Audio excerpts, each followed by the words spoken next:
to me and his channel.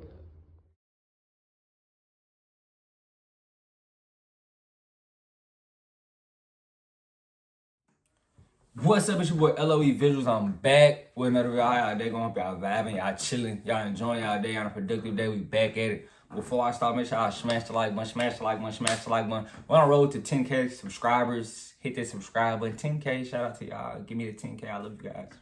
10K. But follow me on X at Visuals LOE. Follow my TikTok at LOE.visuals. So let's talk about it. We right to it. Jaron Ennis is starting to flirt with the idea of moving up to 154 pounds.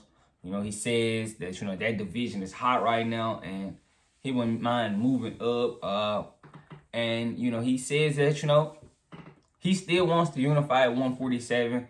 And I understand that, you know, he wants to get, you know, all those scraps at 147. But the idea at 54 right now, you know, 54 is high and he thinks that's a high division. And he think he, you know, can see himself fighting against guys in it, which I think is a great idea. I've been saying this.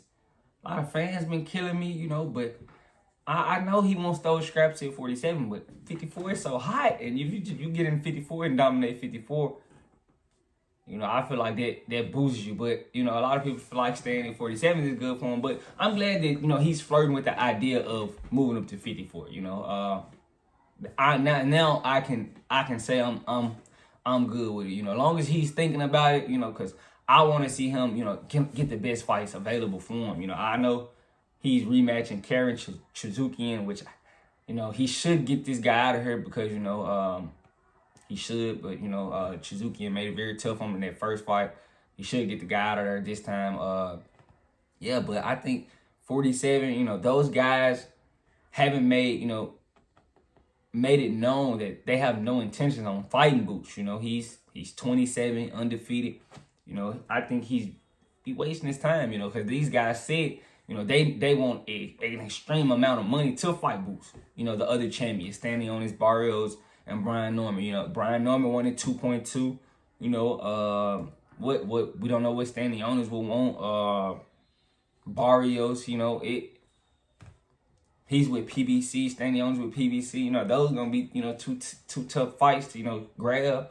You know, we don't know if PBC was willing to work with Matchroom, you know. So, Brian Norman, you know, I felt like you guys should have really jumped on that. But Eddie Hearn didn't want to cough up the bag for that fight.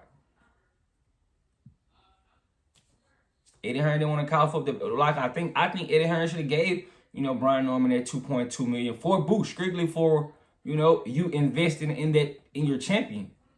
And it really does boost well if he grabs that second scrap. But Eddie knows if Boost get that second scrap, I got to pay him more. You know, it's a lot more to it. So, you know, that's probably why he didn't want to pay Brian Norman. But I think he should have did it. You know, he should have dug in his pocket and gave Brian Norman that money. I think Brian Norman was taking a tremendous risk going up to Philly, you know, in his first title defense to fight Boost.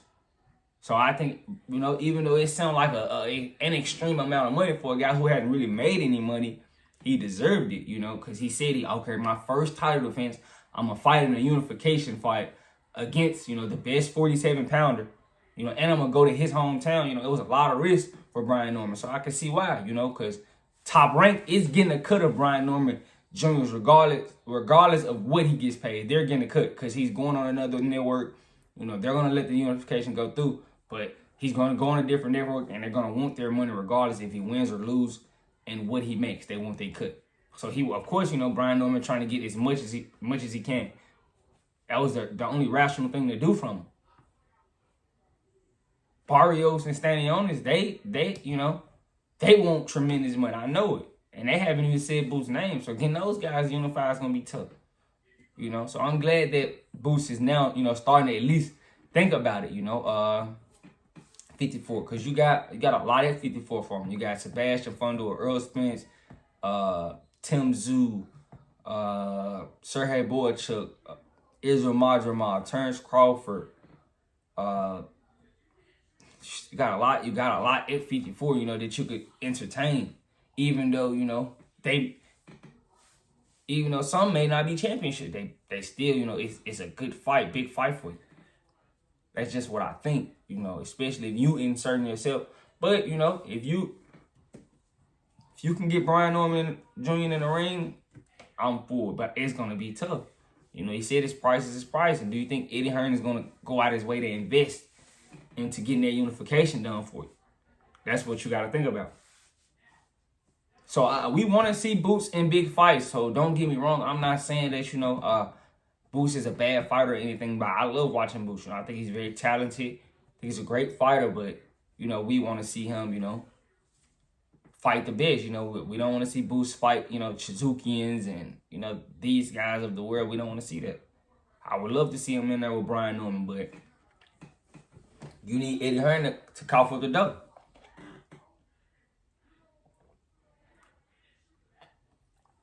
You need Eddie Hearn to cough up the dough. Can you get Eddie Hearn to, come out his pocket? And he's shown no interest, from what I've seen, to invest in Jaron Ennis. So, yeah, so I think 54 is good for Boots, but he still wants to unify. So, I can't kill him for that. He's trying to get scrapped, make a name for his, I think he already has kind of, sit his stake at 47. I guess he wants to, show he's the guy at 47.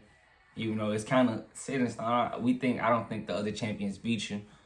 I would love to see that. I think the Brian Norman fight would have been a good fight for you, but yeah, I think 54 is a different challenge for Boots. Way different challenge, but I think he can handle it.